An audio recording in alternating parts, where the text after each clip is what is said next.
Okay, so this is a Great Barrington Planning Board meeting of December 12th.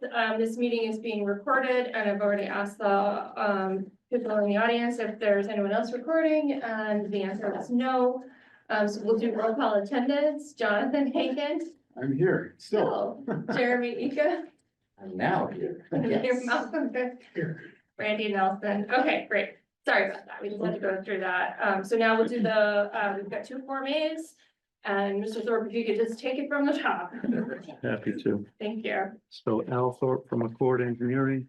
The first of the two plans that I'm going to present has to do with property, both on State Road Route 7, as well as Mechanic Street. Cindy Gianaris is here. She's the daughter of Zaharias and Christine Gianaris, who own the Pizza House on the other side of Route 7. And so we are near the fire station. And the area of concern is the area surrounded by Mechanic Street on the west, north, and east. The Gianaris owns right now two parcels of land. One of them consists of what's shown on this plan as parcel B and C. B being a long, narrow strip, and C containing a residential dwelling. And the other parcel, by separate deed, containing a commercial building that has a number of businesses, a package chip shop, rural recovery, and Grace Church. Yeah, so you're familiar with where we are. That's what we show as parcel A on this plan. All of these parcels are in the B2X district, which requires a minimum of 5,000 square feet of area, and contains no requirements for side yards. The intent here is to divide the existing parcel, which consists of parcels B and C, this one to the west, into two pieces.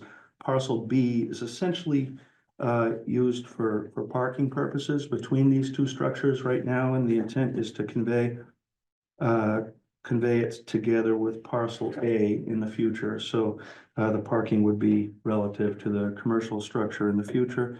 There is parking available for the residential dwelling on the north side of that dwelling. Each of the parcels conform with the minimum requirements for a lot in Great Barrington, so there is not a need to identify parcel B as not a building lot, but there's no intent to make it a building lot. How did it conform? I was just gonna ask. It's not 50 feet wide. Yeah. There's frontage both on Mechanic Street at the back as well as State Road at the front. Neither of which is 50 feet. Together, the sum of them is 50 feet or more. I don't think that's the interpretation. Yeah, I think you need 50 feet of continuous frontage, because I was curious the same thing, why parcel B was not considered a building. And not that it matters if it's not a building. Yeah. But you make that statement, which. Well, that's my opinion that there's enough frontage to meet the zoning bylaw. Practically, access would be afforded, on Mechanic Street access alone, but I think it's immaterial relative to the review. In that, even if it wasn't a building lot, that is the case, if that's the case. But the intent is to convey it together with parcel A in any case. Is there a note on the plan that is to that effect? Do have a series of notes. That it is to be conveyed as part of parcel C. Or A, sorry, thank you. It's not. It doesn't say what it's supposed to be. I've indicated in note 5 that parcels A, B, and C each conform with the minimum requirements of the zoning bylaw. So I don't find a note to that effect. Also, L, all the property lines are solid, but is the new one dashed? That's the old line that's no longer gonna be, you're talking about just west of the commercial building, that dashed line? Yeah, I don't know what that is, and I don't know where parcel A ends and parcel B begins there. That line is the line between parcel A and parcel B, that dash line. So that's the line you're creating? No, that's an existing line between, there are two deeds that Gianaris has. One of them consists of what's shown on this plan as parcels B and C together. Uh-huh, And the other deed pertains to parcel A. So that dash line represents the line between those two existing deeds. okay. It's a little confusing because you don't identify what the dashed line is. So, but anyway,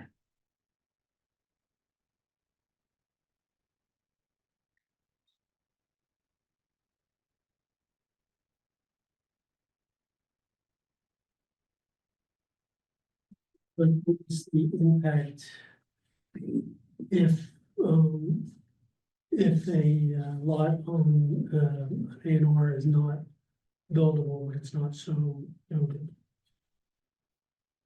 well, Well, I think you should amend the. yeah, notes. I agree. There's no impediment to the board's endorsement. It helps to clarify the matter further down the road if there's a note, if it's in fact not buildable. It's helpful for all parties in the future to note that, but it's not an impediment to the board's endorsement. But what's your opinion? Can you take frontage on two different roads and add it together to get? No, I think the frontage has to be continuous. Yeah. It could wrap around the corner. Right, But I think adequate frontage has to be continuous. right. So I think the note has to be amended or struck or something. You know, I think that what we would recommend is that you amend the note to indicate that parcel B is not a building lot. Well, it says it's not a building lot. No, the note says all parcels conform. Right. Right, but it's not intended as a building lot. Out of curiosity, do you know offhand what, is it the zoning bylaw that gives you the opinion that frontage should be continuous? Is it the definition of frontage or? Well, that's a good question. So Well, actually, I'm looking at it now. Yeah. But there's no, I mean, it's assumed that front is front, and you have to choose which side is front if you're on the corner, and I think in this case, you have to choose which side is front, whether it's the one on the rear or the one on Route 7, one of them has to be the front, you can't have both front. Or, yeah, if you have a corner lot, you have to choose. You have to choose which one is the front. Mhm. Front setback, rear setback. Well, parcel C, for example, has, in my opinion, frontage along, two sides of Mechanic Street would be a corner lot. The fact that the building maybe fronts to the north, let's say, I don't think would limit the frontage of that lot to just 55 feet, right? Well, I That don't would be think a- we're talking about parcel C. No, you're right. I'm just throwing that out as a No. point of discussion. I'm Well, just, again, parcel C, again, yeah, I mean, it has, which is the front.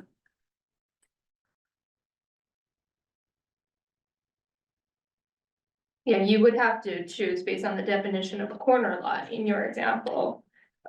Which would be the front for purposes of applying for a building permit.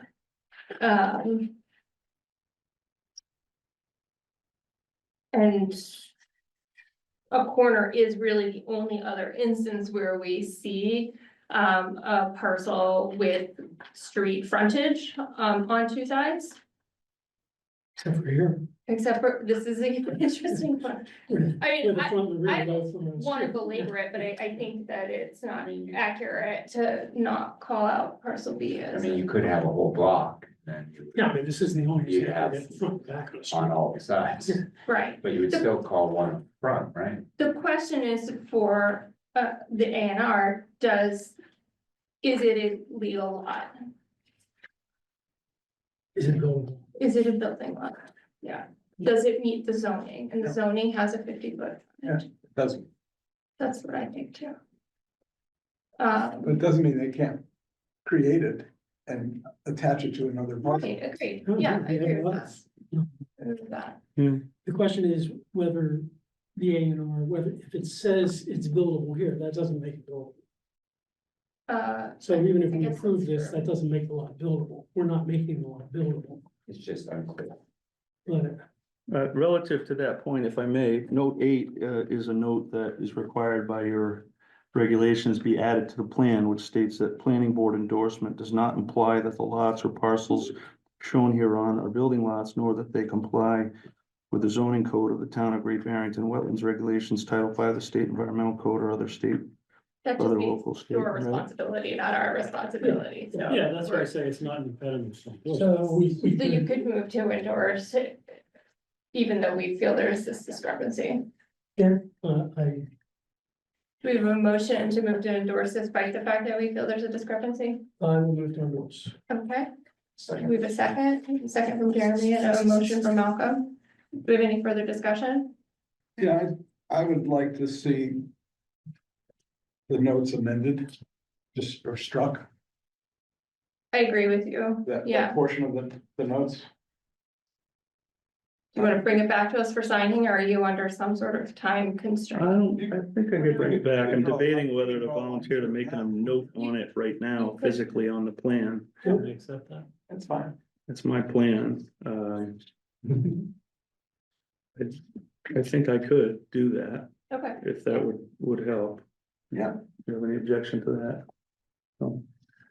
I can't see it from here. Yeah. Um, You're welcome to come up. There's no prohibition on you sitting in the audience. This is your parcel. It was,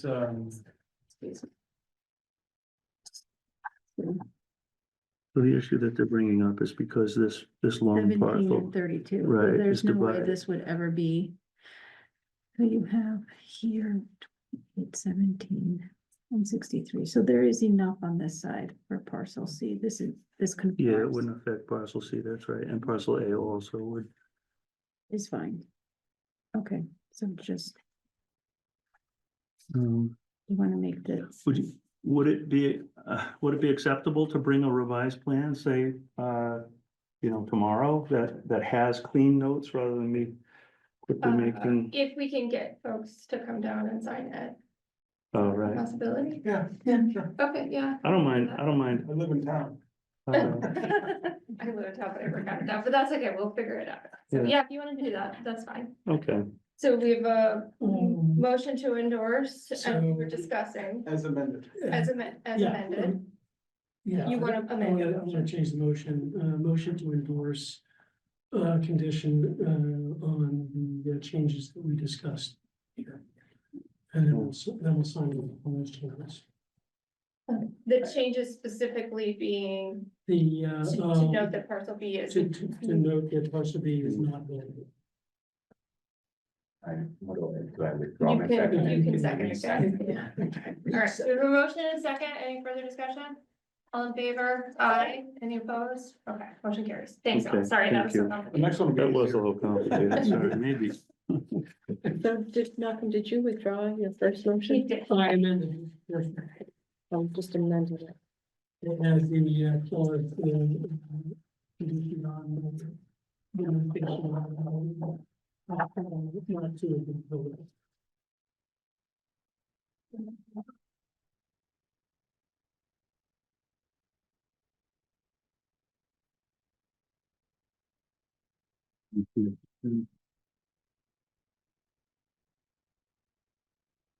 Okay, so the second plan concerns land of the Hilda Banks Shapiro Family Trust. This land was formerly part of a very large parcel, which included abutting land shown on this plan to the south, owned by Wheelbarrow Hill Farm LLC, and abuts on its westerly side, the town line between Great Barrington and Egremont. On the north side of Route 71 here would be the airport. Are you familiar with where we're talking about? Okay, so this plan shows. Okay, this plan shows the land presently owned by the Hilda Banks Shapiro Family Trust, consisting of parcel A and parcel B. And this plan involves a division of that land by that single line, which is 64.45 feet long, which would divide the existing land of the trust into two parcels Parcel A would have almost 24,000 square feet of area and would have no frontage on a public way and is indicated on the plan as not being a separate building lot. Parcel B, Is that being conveyed to Jonathan? and it's gonna be conveyed to Jonathan. It's, in his words, referred to as the Walnut Grove. There's a series of trees back there that his mother had always intended to convey to him, and now that she has deceased, the trust is gonna be conveying it to him. Okay. But parcel B, the remaining land of the trust exceeds the minimum requirements for a building lot in this zone in Great Barrington, and I believe this plan is entitled to endorsement as approval, not required under subdivision control. I'll move to yours. Okay, do we have a Second. second by Jeremy? Yeah. Second by Malcolm, okay. And any discussion on the motion? No, all in favor? Aye. Any opposed? Okay, thank you very much. Thank So you. Hilda owned Meineke's land? She did, yeah, she and her husband. How much of it? Oh, it was, I wanna say she had 5 parcels of land totaling. I wanna say around 200 acres. It was a big piece, Wow. yeah. Sure. So S and H green stamps really work.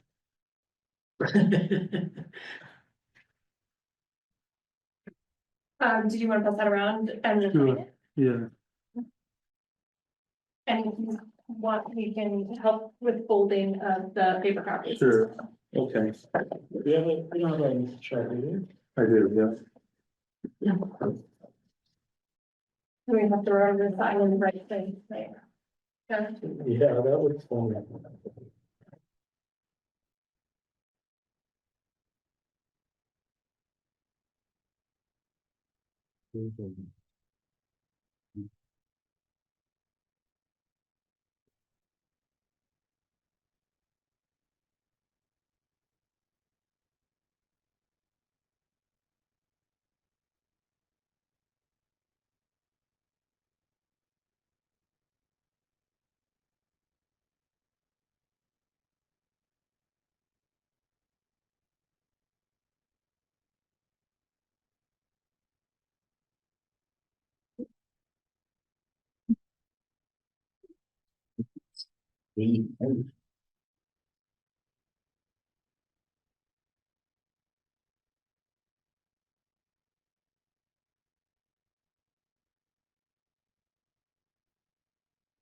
Oh, I know.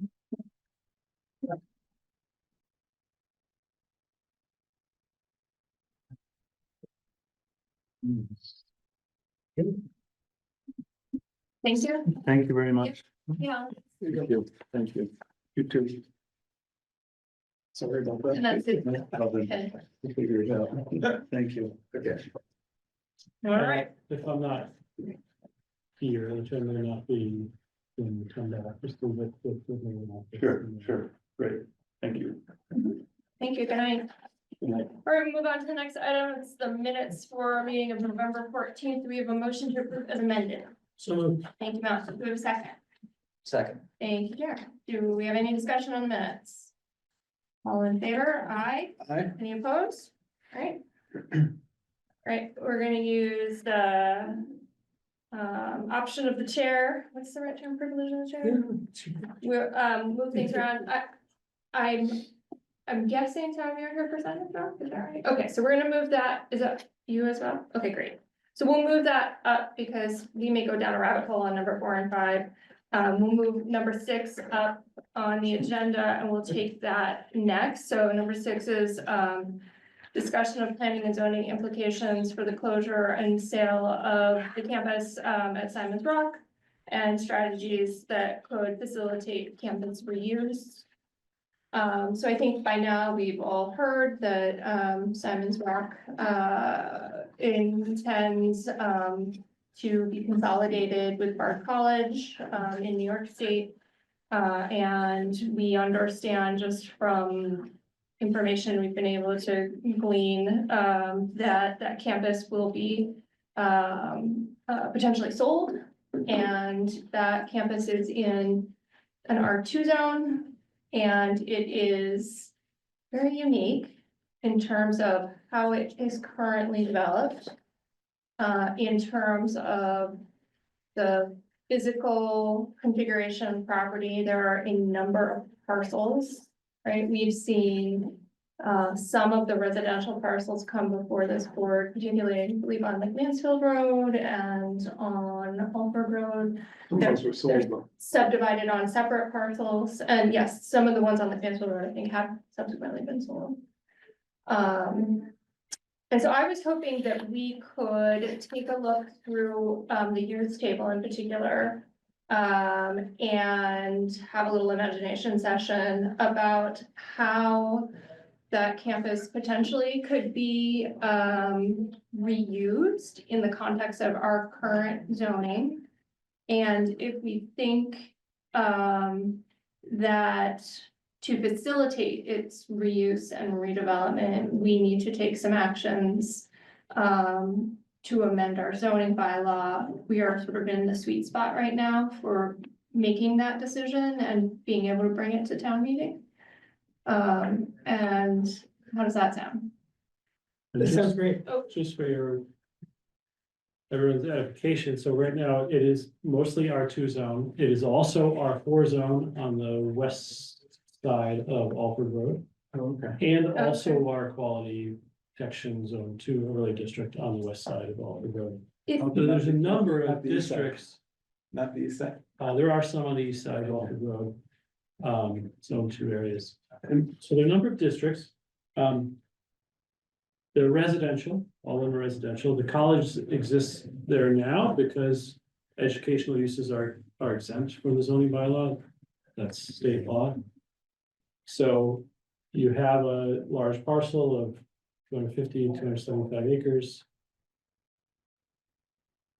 Residentially zoned, but with a number of Non-residential. non-residential uses. Yeah. And who knows what future uses of the entire campus or portions thereof may be. Maybe it will all be educational again. Nobody knows, in which case you wouldn't have to change your map at all. But if it were to be something else, the zoning as it stands wouldn't necessarily be able to embrace that. Or promote that. I assume, is the entire campus served by town water and sewer? No, Parts are served by well water. and we don't know which parts. We know the pool is filled by well, but we don't know how, the utilities are complicated. So in terms of, in the R2, if you had town water and sewer, that reduces things. Right. Right. I think that's the challenge, is sort of understanding the characteristics and then trying to think about. I was thinking of it on a sort of like parcel by parcel basis, like what buildings are on each tax parcel, right? Because we're entitled to one use on each parcel. So some of the parcels seem to lend themselves to being potentially redeveloped, or sold individually, so pieces of the main could potentially fall away. But where I think the largest single parcel, and it's a little bit hard to tell from our zoning map, but there's, two parcels, one that fronts on Alford Road and that connects through to the one that fronts on Lake Mansfield Road. The bulk of the campus buildings are on those parcels and the parcel immediately to the south. And so we really have like a potential for like a mixed type use, but we don't currently allow for that. No, what we don't allow is live-work units, mixed use. Publicly financed nonprofit age-restricted housing is prohibited. Mhm. Camping facility, well, no, that's not, well, those are the residential uses that aren't allowed. But when we think about the types of buildings that are there, there's there's a cafeteria with a commercial kitchen, there's a science center, there's a performing arts building, there's classroom space, there's dormitories, so if we think of them individually, Yeah, but we don't, we don't know anything right now, right? We're all speculating, I so, mean, it seems to me that the thing we can do is figure out how to make sure the options are open yep, for the use of the property. 'Cause, let's see. yeah, and these are options that may come up, assisted living facility, mixed use, facilities. Right. So you want, Go ahead, Jeremy. do we wanna see like the campus parcel map? Yeah, I'll put it up on. That would be great, Chris, if you could do that. Because depending on how it's sold, if it's all sold piecemeal, like, would you want like all the options, you know? Well, If it's because, they're gonna sell the property to somebody or some buddies. And, I mean, anything restricting the sale would be restricted. From my standpoint, I think we should try to consider how we can maintain flexibility. but the campus abuts a bunch of residential, right? Not, Let's just look at it real quick here, so is The it, polka dots are the zone 2 aquifer area. right, and so, basically, at the bottom of the screen is Christian Hill Road, and then Alford Road runs off to the This north. is Castle Hill. Or Castle Hill, I'm sorry, you're right, Castle Hill, This is- and then Alford Road This is Hurlburt. and Hurlburt, exactly. So this is the main campus. This parcel includes the Performing Arts Center main campus, and then this parcel includes the Kirkpatrick. so they are ginormous. Yeah, parcels. yeah, Yeah, very large There's- parcels. they're- The they're top not- of But the, then they also have a lot of smaller a lot of little parcels. This is the top of the hill here. where Pibley is, if you've been up there, With residence or provost house. yeah, Yeah, So that's got frontage on Lake Mansfield, and then there's the orchard houses, which are on the corner of Castle Hill and Alford Road. And then there's Leibowitz Center on the corner of Alford Road and Hurlburt, and the barn, and I can't remember the name of the building across the street, and then, The brick, what is it? the brick. The Brick? Oh, okay. I see. So yeah, I mean, I don't think we know yet what the proposals are, but we, And do we need to consider if there's any deed restrictions or like, there may be. I mean, if I'm there's not- deed restrictions saying it has to be educational, then it's sort of like, well, then does it really matter? then there's a different problem, Yeah, well, right? Well, that's- there may be deed restriction because it was donated. Yeah, that's what I wonder. Well, I think they have to navigate that. But I mean, if it deed restricted to be education, then do we need to? really- So I am not a lawyer, but I did get into the registry of deeds because I wanted to answer that question for myself. And reading the plain language of the deed, it appears that that was a time limited deed restriction. I have sent it to an attorney just to ask if that's, am I Because, reading it right? and the time limit. Has it has expired? Yeah, it was donated in the 1960s and it would have expired 30 years later. So that's, I mean, I can try and pull up that language because I was No, I like, mean, oh. that sounds. no, But I think it's a good question. That's really not our concern. That's their concern in terms of using it, but I suspect we're gonna be presented with, can I use this parcel in a manner that is potentially not permitted? And so I wonder if we should consider whether or not there should be some potentially special permit process maybe for those uses on that parcel, create a Oh. campus Yeah, that's the question. Do we want to change the definition of B2 zone, or do we want to create an overlay district for the redevelopment of the?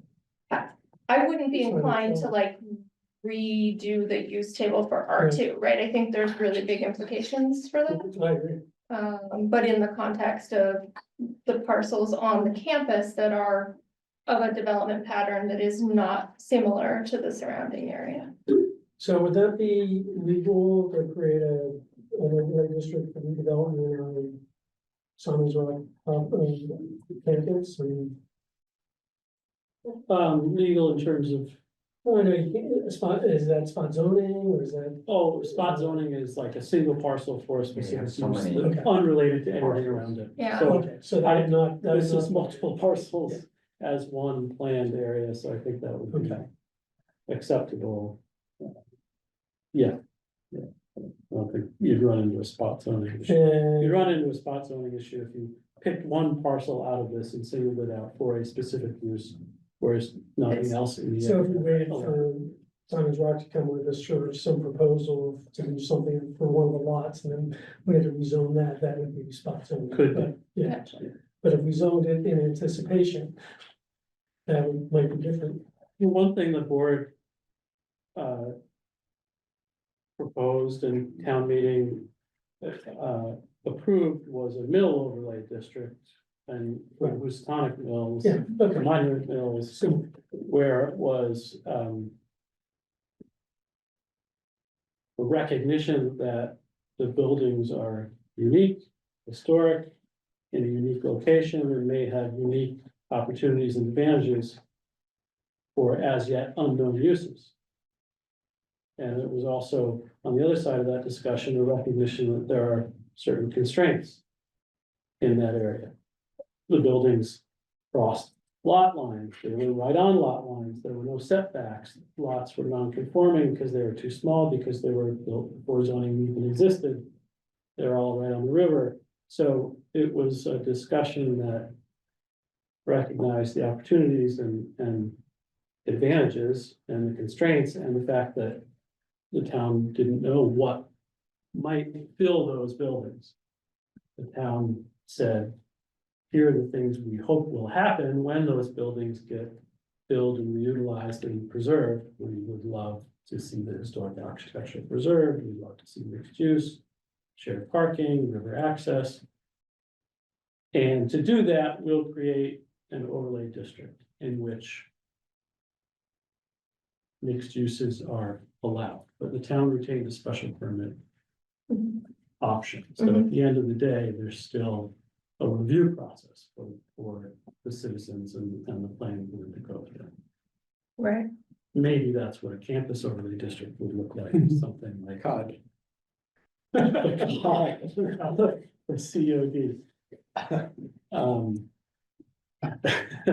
Cash on delivery. So maybe that's an approach, because I don't know, nobody knows yet what combination of use or uses would be. A lot of people recognize the existing assets, pool, the athletic center, or the arts center, et cetera. Dorms, cafeteria, those are huge assets. How they might be incorporated into any future plan that's not a college campus is unknown.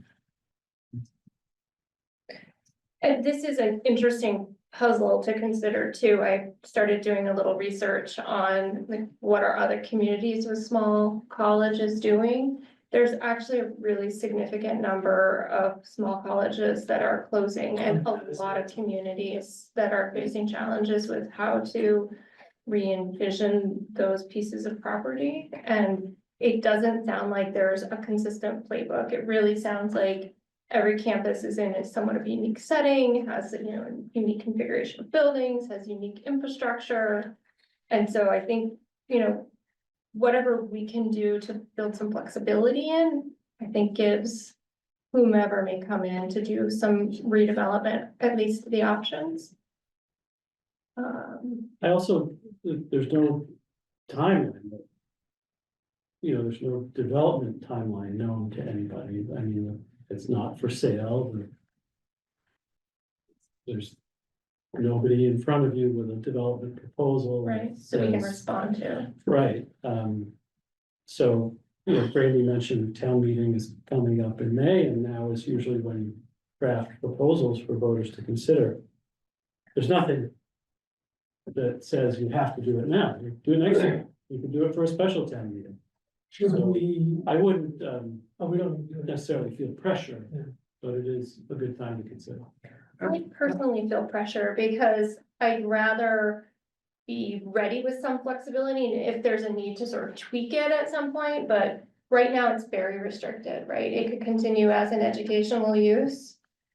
Or to the extent A and Rs can be created, it could be, you know, somewhat partitioned up if somebody wanted to use pieces of it, right?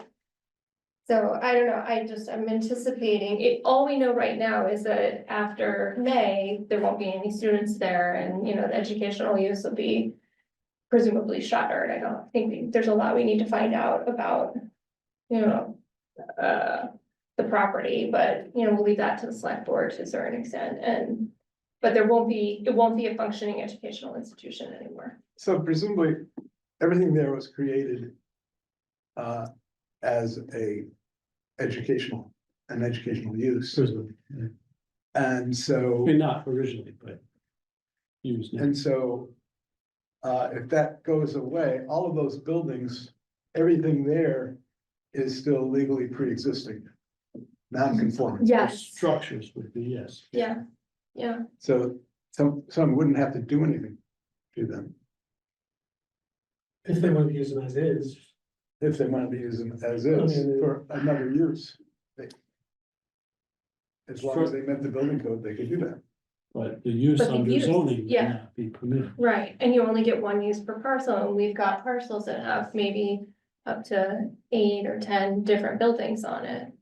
No, but they're all legally pre-existing buildings. So let me just try and You're saying understand what you're saying. zoning using, use legally pre-existing buildings? I'm saying Use- the parcel, take the parcel that is highlighted right now, that parcel has the chapel and the provost administrative office. I think it's 2 dormitories. The science center. Cafeteria, You get one use on a parcel. So if you bought that parcel with those, you could use the structures all for one single or two-family residential in an R2 zone. that's what I'm worried about, that there's like lack of flexibility in that. Because we don't allow mixed use in that zone. Right. So even if we did an overlay for the campus that provided for mixed use, then on one parcel, you could have a mix of uses, right? So, you know, let's say a restaurant comes in where the cafeteria is and a lodging facility comes in where one of the dormitories is. You could have those So 2 uses. what if someone wanted to buy the gym and run it as a business? It- What if they wanted to buy the performing arts center and run that as a business? It would not be permitted as a use. Why not? It's a legally pre-existing use. The use is In a legally education. pre-existing building. Yeah, the use The use is, doesn't, the use as educational would go away. That exemption will go away. That's the only reason why it is legal now, is that it has a use exemption. That legal protection would go away, and then you'd have to permit it as a use. yeah, the Daniels Art Center is not currently permitted as a performing arts facility or an events venue. It's an educational institution as part of the full campus. And that's just what I see that as a challenge in terms of, The pool, the athletic center exists as part of the college campus educational use. It doesn't exist as a business, and it couldn't unless there's some zoning change to allow it. and in that instance, that building is on a parcel with a single family house and also some administrative Administration classroom buildings. buildings, right? Yeah, that's, yeah. Isn't it Pebble House? Pebble House is the one up on the frontage, right? No, it's on a different. place. This hello is- house? Oh, I thought oh, it was on the same parcel, no? the different parcel. Oh, it is, okay. Yeah, it's actually, this is a It non-conforming, doesn't have any. this parcel is not. So it's a parcel all by itself. Yeah, no with frontage. no frontage. Right. Right, That's the so other it's- that's the there's other some challenge, legacy is getting here that, frontage. you know, I'm sure we'll hear 100 different wonderful ideas, but. The zoning as it exists Isn't It's allowed it. inflexible, is very really- flexible. Yeah. It's all cool if it's gonna be education. Right. and if we move forward with an overlay, it doesn't preclude it from staying a campus, right? Well, But if you wanted to stay a but campus. it would, yeah, And you create this other vehicle where it can be commercially developed, then it won't then stay. there's a a lot more campus. competition to buy. That's I- interesting. So I think we should wait and see, you know, if they are gonna sell it and what they're gonna sell it for and who's gonna buy it and figure out what they wanna do with it and then amend the zoning to that, Hmm. if it makes sense. Okay. But How's I think everybody else there are just too many unknowns right now. I'm okay with wait and see now, but actually, what about what about having somebody from Simon Rock come in and talk to us about what they're That would thinking? be their choice, I don't think we can call them. Oh, no, I don't think we can command them to come, but I think it would be to their benefit. It'd have to be someone from the bar. It would be to their benefit to come in and tell us, okay, these are the things that we might be looking at. And your zoning is, and your zoning is in the way of it. Well, we can We could reach out. send a bit of outreach communication. And I guess if that's the case, it'd be, you know, do you have a proposal that looks like it would require some action by the planning board? Yeah. That could inform our discussion. I mean, in terms of waiting, I would not want to miss this town meeting personally. Looking at some of the articles on other campuses, they're vacant 6 years, 10 years. Take DeSisto School, how long's that been vacant? 15 years, right? Like, I really don't want to see a white elephant in our community. I mean, you have to spend a lot of money just to maintain everything. Absolutely. Absolutely, but sometimes It's not there, owners and then, will for a while and then they can't, Yeah. right? They can't spend any more money, so. So I would be disinclined to miss this town meeting personally. I think we have to carve out what we don't want to change, or what we wouldn't want to see there. I mean, we want to see a car dealer, we want to see, we should look to the table of uses and say, okay, here are the things that we don't want, here are the things that we might want, and take a look at it, because yeah, we don't want this property sitting there idle. I think, And right now, it can't be anything except an education institute. Unless we, or do something. single family home. Two family home. Yeah, would be one property with the, Well, No, to the several extent they properties. have Yeah. parcels, right? they have their own gym. Right. it's a nice gym. Yeah, you can invite all your friends. And the right away. I don't know if you could fit a house in that lot, though. Can live in Okay. So we will reach out to Bard and see if they have any requests at this point. And then we can bring this up again. There's also an informal committee that was created. You could have them come in and talk to us about what. I did get a call from a person on that informal committee asking about zoning changes, and I did invite them to come tonight. And they had a conflict for this evening, but they may want to come in at our January 9th Pedro's on meeting. On the committee. Yeah, it wasn't Pedro, no, and I don't think that's why he's not here, so I don't know. But yeah, so I mean, we can certainly have that discussion with citizens, and a citizen can bring forward a zoning petition. So anyway, yes. I was gonna go to citizen speak, so I know several of you are here on behalf of this project, and so what we'll do is this isn't a public hearing, but if people have, thoughts on what we were just discussing, we can move up the citizen speak time. So I would open it for, comments or questions, and if you want to speak, we don't have a lectern, we're not as fancy as the select board. Just speak clearly and state your name for our secretary so she can, have good minutes for us. Do you want to? speak Sure, about this? so Bobby Houston, 25 Humphrey Street. I am behind Randy 100% that you should be proactive in looking at, or at least starting the process of an overlay district, because you do have a white elephant. It is by definition now a white elephant. It's a glorious, unique, strange property. And it's going to have a big chilling effect going forward for anybody coming in to say our first battle will be to get over zoning. So you should definitely go forward for this meeting, this time. Thank you.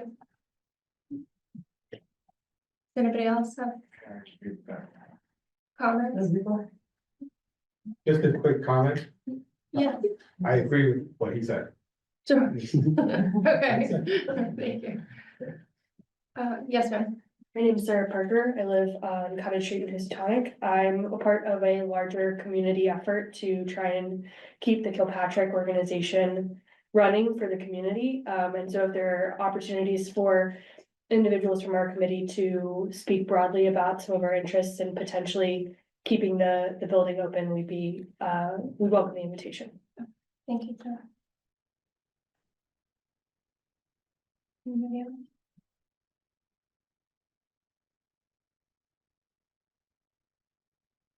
Okay, all right, thank you very much.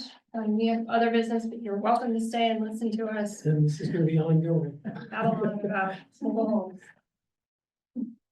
Thanks, everyone. So, let's see, we'll go back to the regular agenda and we'll go to number 4. Discussion on mobile homes and trailers and a possible zoning amendment there. So is it really manufactured homes? Oh my goodness, the definitions are very Is that unclear to me. definition, though? It's the code. On manufacturing. I think there's the definitions, and we probably have to get into some weeds on the definitions. I think tonight, if we could consider the intention, right, as brought to us by Mr. Method after some discussion at the Affordable Housing Trust Fund. I think the intention, as I took the presentation from our last meeting, was to provide some flexibility in the type of structures that could potentially be called an ADU on a property. And could that flexibility include a variety of structure types beyond what we already have, which is tiny homes and movable tiny Anything homes. else?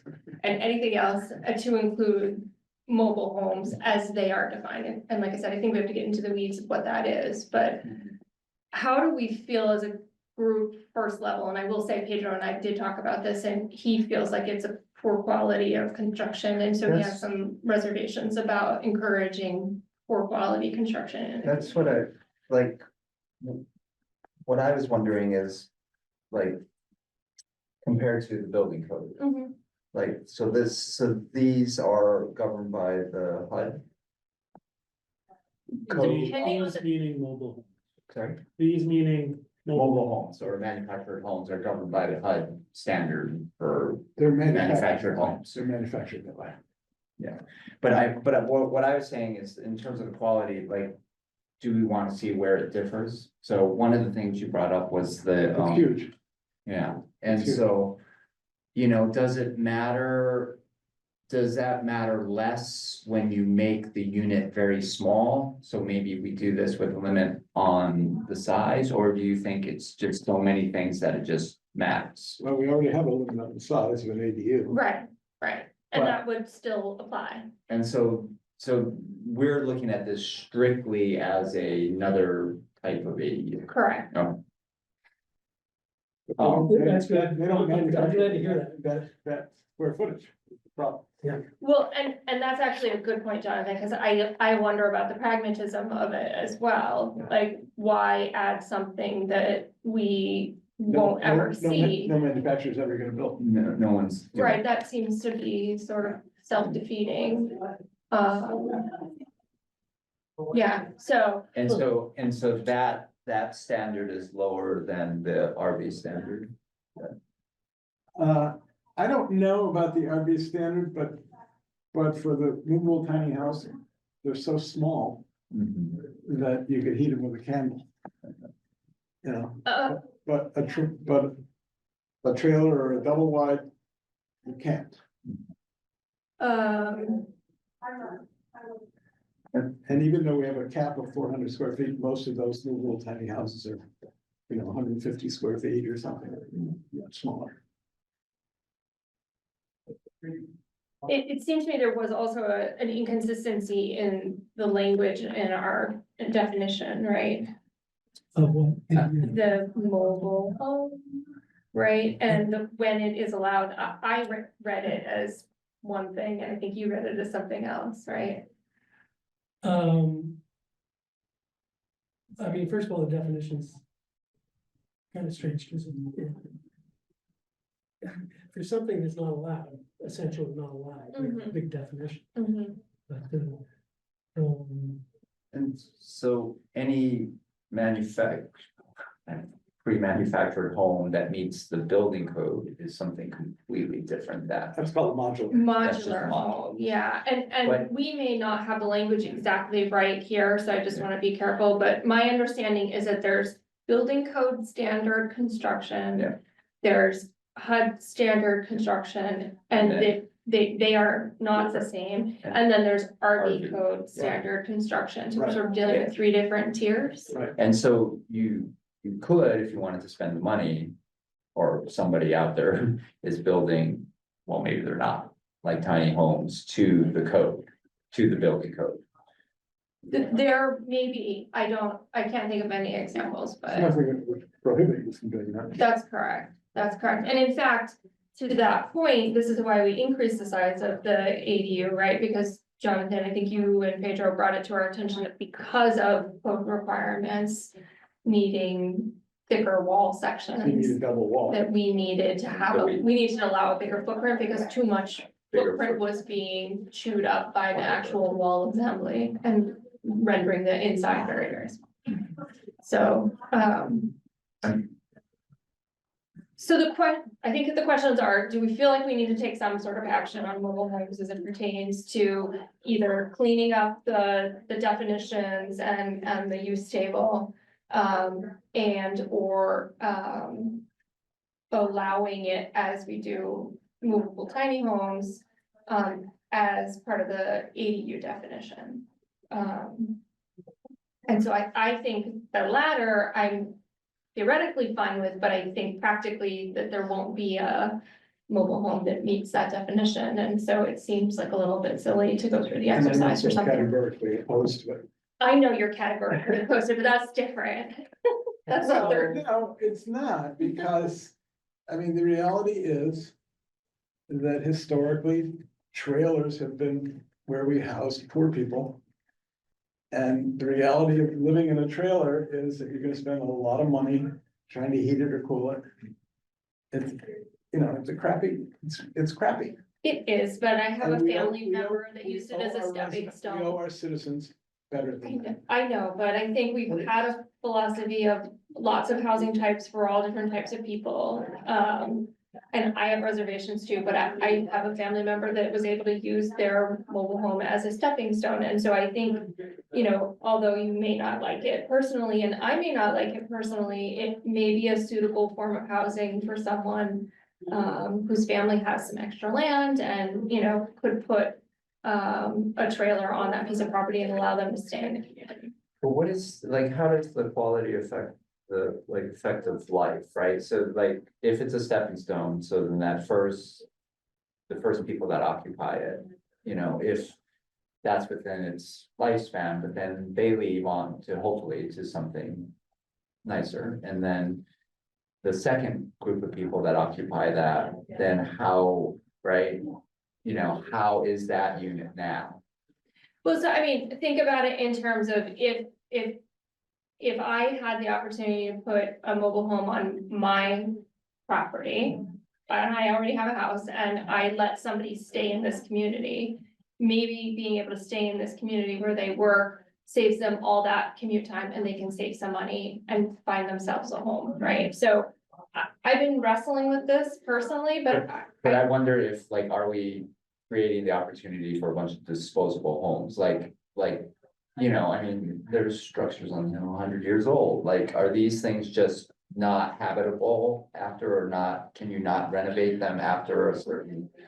I think from a renovation standpoint, they probably are limited. I don't know what disposable is in terms of housing. I think it depends on how it's maintained and treated and, I think there's a ton of variables in there that would affect it. But- Is it the same as a stick built house or a brick house? No. Like, can you replace the roofing, can you replace the siding, can you replace, I mean, it's like a stick-built home, right, or even a prefab, right? A modular, you can do all these things to it. Right, And so you can extend the life of it as long as you're maintaining it. But, are the, like, can effectively, it doesn't seem like it happens much. And so I'm just wondering, can it happen? Like, is it, yeah, I don't and that's what I mean personally by, know enough about it to be able to respond to that. And the reason is no one's got the money to do it. well, and that's, but if, if it is the case that it's an ADU, then hopefully, the person that's occupying the primary residence and then renting this will then renovate it after, I mean, I wonder if we're manufacturing a problem that doesn't exist, right? We're worried about mobile homes. We've had the ADU law on the books for a Yes. long time, and we've got like 6 of them in the whole town, so it's Well, maybe because they couldn't drive a mobile home. I have looked at the details associated with building an ADU and at current construction prices, it's a lot of money. I have a friend who just built one in another community, and it was over $300,000 for an extremely modest above a garage ADU. yeah, and I mean. Neighbors did that one, in Heath, probably, Yeah. but the one on state and, or not state, on, 1-3. That's state road. Yeah, That is state, and yeah, that was not inexpensive. yeah, Yeah, it's, I mean, I mean, I understand like what we're trying to do, but like, is it doable? Like,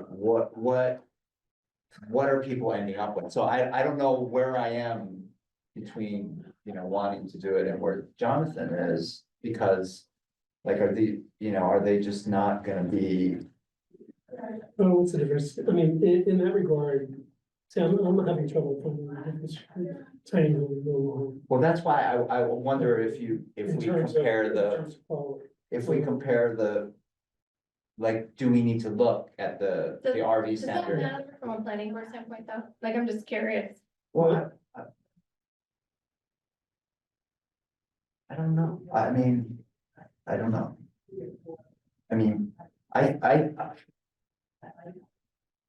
don't know, it's a hard question, like, do we wanna like enable like substandard housing, right? Just because people can't afford standard housing, right? And, There are standards involved here. well, I understand there's standards involved, but, I mean, I've been. But they're 1950s standards. Yeah, and I. No, they're not. It's 1974, and then they were No, they're all- redone in 1990. Yeah, they're all upgraded. They're- No, I understand, but if you look at versus the building code, it's like 1950. So, I see. so when we say substandard, maybe we should say different standard. Well, I don't know, I mean, I'd like to be in one, of a certain age that I would be like, yeah, I want my kids to live here. And I haven't been in one yet. The other thing, Brandy, is that they're by definition, they're 8 by 70. And how many lots in Great Barrington could put an 8 by 70 ADU in it? Wait, didn't we just have Yeah, one? behind the arena. Yeah, right. Other than Simon's Rock. No. Huh? Mechanic. That's what HUD says. They're 8 by 70. That's a minimum? That's what they are. That's how they're defined. I would have to, I don't know that to be true. But didn't we just have that Form A? There's the lot. Yeah. Long chain line. It's not a building lot, yeah, we already decided that. Mobile home lot. The mole. Which put a pin in that, because do we need to change the definition of frontage, is it continuous frontage? Not Yeah, I mean, I big won't, frontage with that, I think front means front. yeah, that's what I think. but it's. You can't have two fronts. They have them together. So, okay, I feel like we're not really getting anywhere with this discussion. Well, I philosophically, I agree, we don't wanna proliferate, a housing standard that has had a history of,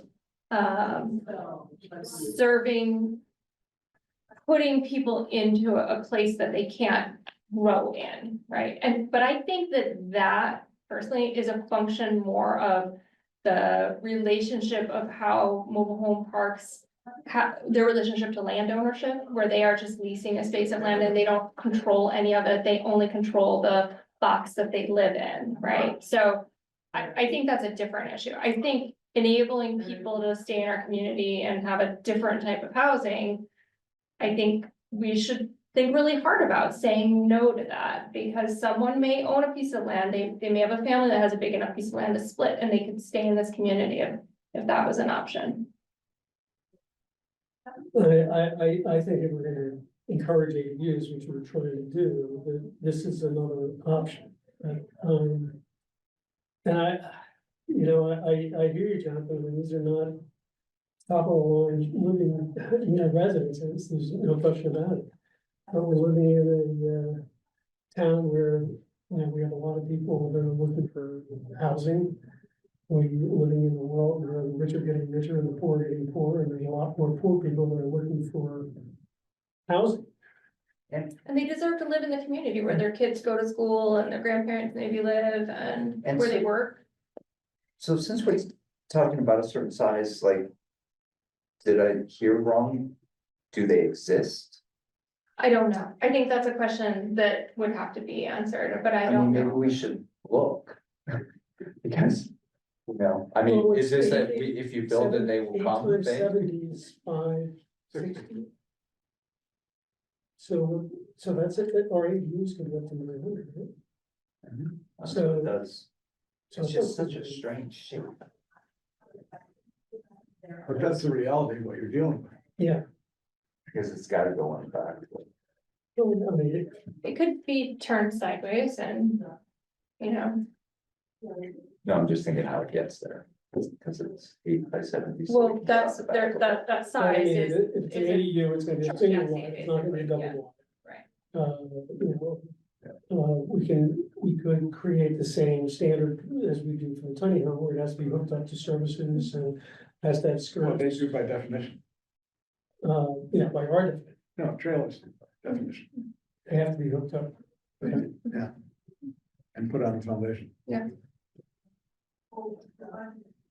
Yeah, so, okay, should we think about it and wait until we have Jackie and Pedro in and decide next time whether or not we want to consider it as adding to the ADU, or are we comfortable with adding it and working out the details?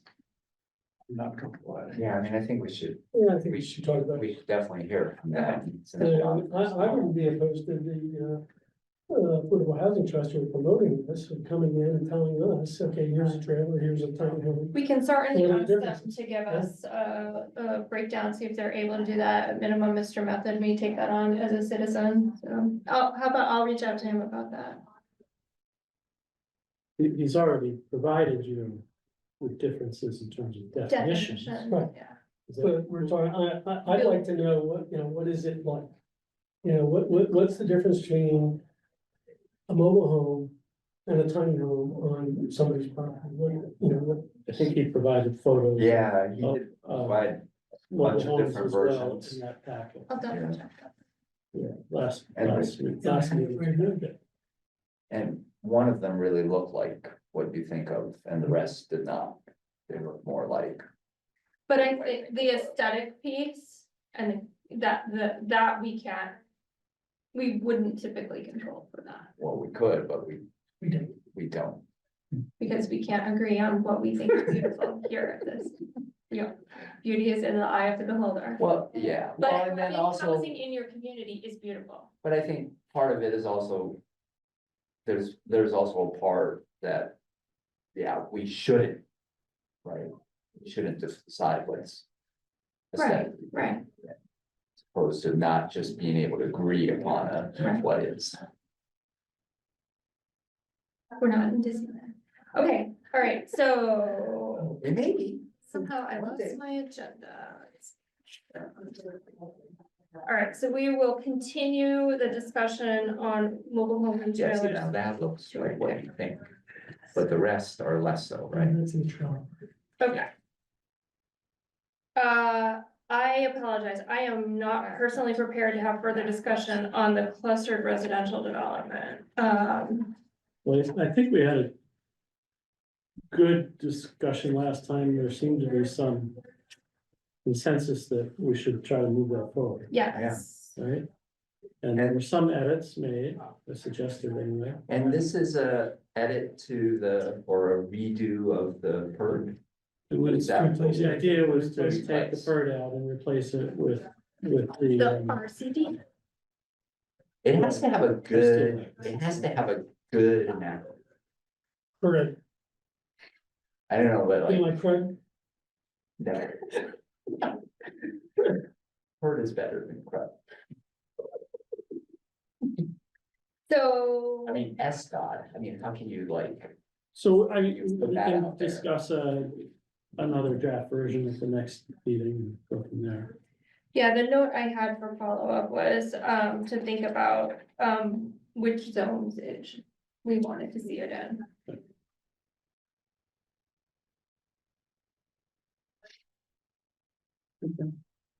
So we're not gonna discuss it. Do you have got edits? If you have edits, are there any that are substantive or are they like slight wording changes, like things that are like categories of discussion that we should discuss here and now and Well, get some for one- consensus on? can they I just mean, in terms of general discussion, this prohibits short-term rentals. Which I don't think this is the place to do that. We have a short-term rental bylaw, if that's working, let it apply to this. Okay. You know. Okay. I mean, Not a bad I bit of had a question about that as well. Let's see, Yeah, short-term rental. any question? Well. Different question, same. While we're on the topic, do you want to make your point? Well, like, does that prohibit, I mean, I know, like, if you have a HOA, that can govern it. Right, But like, and I think that might be the way to go, like, let's say, does that prevent you from swapping, like, you wanna go to vacation in Timeshare. Hawaii, and, well, I'm not talking timeshare, but I'm talking like, and there's someone in Hawaii that has a place and you wanna swap, houses for a month. I mean, it's like a thing that happens. Yeah. Why would that To be you. prohibited? Well, but. do they know where you live? Very good. I luckily don't have to do that, to go to Hawaii, because it wouldn't work very well. But, I mean, people, and so if there's no money changing hands, then it's fine, but,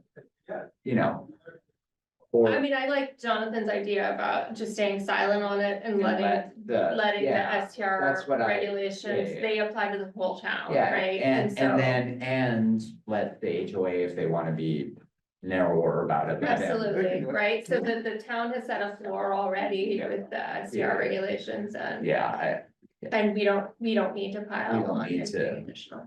Anything else substantive, Jonathan? The rest were kind of all editing changes. Do you want, are you Send it to able me. to share them to Chris? for the opening. You wanna do it now? I can do it. It won't take long. but if you just hand them to. I think Chris can. I don't have the Word document Oh, okay, totally prepared. all right. Thank you for being our editor in chief. I need to get you a sweatshirt that says. Oh, so one other thing that jumped out at me is saying a maximum distance between any two principal buildings is 20 feet. Mhm, I understand where that's coming from, mhm. To try to cluster. yeah, but in the cluster developments that Regional Planning Commission presented, there were a lot of them where there were different clusters, True, and, you know, Right. there are some that are more than 20 feet away, you know. right. Might be a pod here that's more Yeah. than 20 feet from the other. Yeah. Not having it in front of me, can you say how it reads currently, please? Hmm? Can you say how it Oh. reads currently? Yeah, it says, maximum distance between any two principal buildings is 20 feet. Maximum, okay. Should So that they change could, to they couldn't minimum? be on the opposite side of the street, for instance. Right, No, because minimum would just be the front report. Maximum, the idea is to encourage clustering, Right. but what it does is it prohibits multiple Yeah, clusters. no, So, we have to think of some way to, Do you want to define the minimum number of units in a cluster? or the, Mhm. or the number of units you need to have in order to have multiple clusters. or Or, the average. yeah. Yeah, I don't think we should get into designing these things. No, Right, right, exactly. No, but you wanna prevent it from just being a subdivision, right? You want language in there that encourages clustering, but Yeah, you, absolutely. but you don't want to prohibit other good ideas. So think about what that language is, Okay, to encourage clustering without, Yeah, being too. without being too, Just like, like having some prescriptive. degree of irregularity, right? Organic. But are you trying to, with this, are you trying to prevent just getting something that looks like a normal subdivision? Yes, Right. Yeah. Without, So it has to be a little bit limiting, right? So that Very- instead of just encouraging one, right? well, that's why it's called cluster. it could be something to the effect of groups of houses in a cluster should have a maximum of 20 feet separation, right? Which would open the door to groupings Having and, multiple Right, clusters right, on a property. so maybe it's something like that, And a cluster that's more than 20 feet away from another cluster. right? Group, Okay, I mean, as long as it can't be interpreted to mean a cluster of one. a grouping of houses is 6 or more and shall be, And, Right. yeah, so that's what I was. Yeah, that's what I was wondering, like, are you gonna define the minimum number of units in a cluster? you know, I think that gets tricky only because I look at a lot of property and like sometimes you've got like this little area where you could put like 3 houses. Well, that's why I wondered, like, Right, is and it then- And three? then you have And the then- bridge. Yeah, and then you go to like a wetland or, you know, some sort of water resource or something that you're trying to avoid. Hmm. And that would be a really sweet little spot for some house of it, and then, you know, over here, you've got a group for 10, that maybe look over a meadow or something like that, so I think there's some, you do wanna let the site speak to how it is. The other thing that jumped out at me is that the open space cannot include any area subject to the Wetlands Protection Act. Oh, that could be really restrictive, right? Yeah. That seems like that's a whole over from the bird, isn't it? Yeah. I think Yeah, so. we Well, talked actually, about that before. I changed that in the permit, but I thought we talked, didn't we talk about? we that modified, last we time? modified that in the PERD, Okay, maybe we're, Oh, but that, I mean, that's a huge footprint.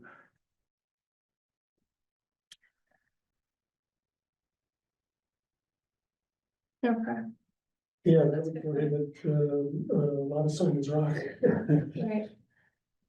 Anything else? I think the rest are, Okay, That's something to think about though, is how to define clusters. mhm, Yeah. oh, the other thing, and this goes back to the possibility of multiple clusters. It says dwelling shall not be more than 60 feet from the common open space, mhm, and. You know, you might have a cluster here, and you may have a cluster here with a big open space in this one, mhm. you know, so I don't know. The people that wanna be more quiet, and they wanna hear the rambunctious activities in the common space. All Although those people common working space in their could be gardens. passive activities, right? It could be woodlands that, you know, have a path through it or something. All right, okay, so But we'll the- review. But the commons, that sounds like there's one per, like one The, commons, yeah, the the language is So it the could be common a- open space. yeah. parcel. Yeah, Whereas and if you had A common multiple, open space. multiple open spaces, then it doesn't. sorry, Kim, I can't imagine trying to take notes amongst this. You got it, Kim? Those are really You're reading every Good- time I good send job. them out. good thoughts. And will make us all sound very Organized. organized. No, Gonna sound much smarter in a minute. It's really great. Anything else on clustered residential development? No, we'll come back to next week, next Next, time. well, next meeting, yes. Master plan, I don't think any of us have any feedback yet from other boards, No, I presented my board, said we were, kind of going, Yeah. getting the committee together until the new year, but, our next meeting in January, we'll start looking at stuff that, we might want to have considered for master. Right, right. Okay, And I haven't developed any sort of scope of work or timeline or budget for consultants, or anything. are there funds that we should, be planning to pursue potentially, Chris? In the first part of the year that we need to provide any support for an application? Just on the general cycle of things. I think that's unlikely to happen in FY 26 Mhm, next fiscal year, mhm, in terms of appropriating town funds for that purpose. mhm. So I think the focus will by necessity have to be on grants. Mhm. Okay, And I think that's going to be the state of the budget. They're going to see it's going to be very constrained. mhm. Okay, so we should be keeping our eyes open for planning grants for 26. Yeah. Okay. Okay, we'll do that. All right, and we can continue that to the next meeting also. Do we have a town planners report? Just to remind you all to do your open meeting law acknowledgements. Have you done it? But I did see it. I will do it. By the end of the month, Yes. Yes. and the ethics training, which Yes. takes longer, Yes. that must all be Didn't done, we just do that? doesn't matter. Yeah, you Those do. buggers didn't call me back in their time frame So- that they say they will. So please complete your ethics training online and the open meeting law. You don't have to print them, the clerk will get notification that you've completed the ethics. Of course, you have to listen to every slide, every lesson, and then you go through the practice test at the end. Takes a while, but it's It always a does. good refresher. Yeah, Thank you. thank you. Okay, I appreciate that. Do we have any board or subcommittee updates, issues or concerns? Sean? I think Eileen put me on the agenda for the. Barrington Housing Housing Trust? Authority. A housing authority? Okay, They're meeting sometime this month, I don't know, maybe she'll tell me. okay. She just raised her hand. Wednesday. I forgot to send you the agenda, but you're really upfront on it. So The- Wednesday, This Wednesday? Next Wednesday, right? Yeah. yeah, Okay. not Christmas. Not yesterday. Okay. Oh. I didn't Great, know. thank you, Eileen. I'm sending the agenda to you, Jonathan. Great, thank you. Anything else, Jonathan? No? Jeremy? So CPC, completed the first two reviews of step twos. Tuesday, 2 nights ago, Tuesday and Wednesday night. Okay, We were in receipt of a lot less than we initially had step ones, or we had approved step one, approved to step twos. So there were 9. 3 open space and recreation, 3 historic, and 3 affordable housing. And so our next meeting is next week, Wednesday, the 18th. Which I think the plan is to finalize what we are recommending to town, okay. 5 o'clock here. So, Okay, great. Malcolm, anything for you? We got the ADU draft regulations from the state. I've looked at it briefly and I just think there are a couple things in there with our bylaw that we allow the ZBA to allow ADUs on non-conforming properties, which isn't in the state regulations, but I haven't gone through here exactly if there's any other ways we can flip, but. Do we see that as a conflict? Or do we see it as, No, it got passed by the AG. yeah, Well, Well, Current- before the law was passed. right, the state law will take precedence when it comes into effect in February. So if there is a conflict, the state law will take precedence. But that's not necessarily a conflict, that's it. I don't know if it's a conflict or not, but Yeah, I don't know. if there is, Yeah. but it may be something that should be modified. Take a look, I think you probably all got that either from Pedro or from BRPC's newsletter. Yeah. Take a look at the regulations, maybe that's something to talk about at the next meeting. I think it probably is. okay. Thank you very much. Again, that's the state. ADU law and, this Commonwealth's draft regulations for implementing that law. Did you have something else, Jeremy? yeah, but it's not really for subcommittee Board subcommittee updates, issues or concerns? issues and If you concerns. have an issue or concern, that's what you look When like. do we want to start talking about on-site consumption of cannabis?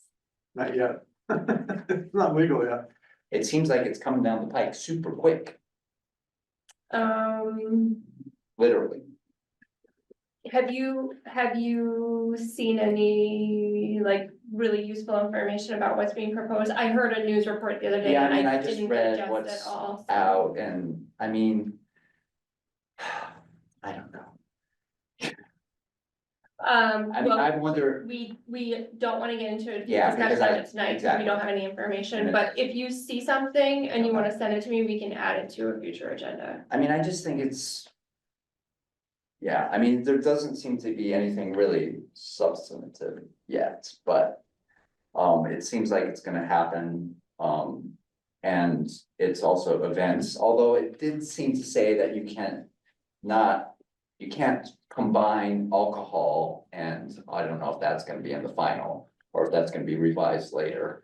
But you can't consume alcohol and cannabis on the same place Mhm. or event. Yeah, I mean, if the state still has, they're in the process of drafting regulations and there's nothing for us to respond to, it's probably early, but maybe once there is some sort of draft or final, I mean, between the time they have the regulations, I think they have to do some rulemaking, so I don't think we're gonna see it immediately. I also don't know if they are gonna call it just like the same as a restaurant use, or if it's, you know, Well, I same as think a it's, bar use, or it's- what, so I yeah. think we're speculating until we can get a little I more. think the existing cannabis will get like an easier way, an easier path to having consumption. On-site consumption. We'll have to dig into the reg and I figure it don't out. think any of the existing ones are set up that way.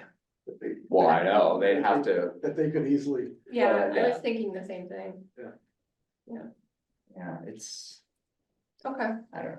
no, Anyway, something to keep an eye on. I wonder if. I mean, if we wanna put it on agenda so we can talk about it, just conceptually.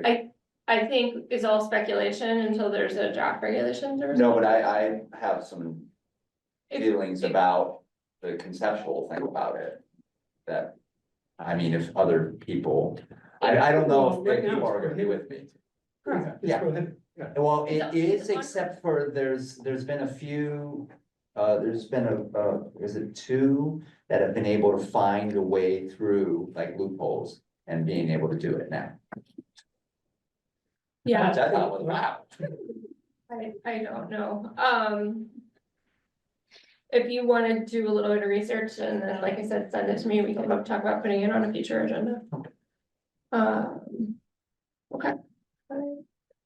Alright, I guess we should do one last shot at citizen speak, cause I didn't Yeah, check with the people up on the screen previously, and I should have done that before, I don't know if you were watching them when I did citizen would've speak popped. before, okay. Second round of citizen speak, anybody? Alright, seeing none, we'll adjourn at 7:30. Thank you. Thank you, everybody.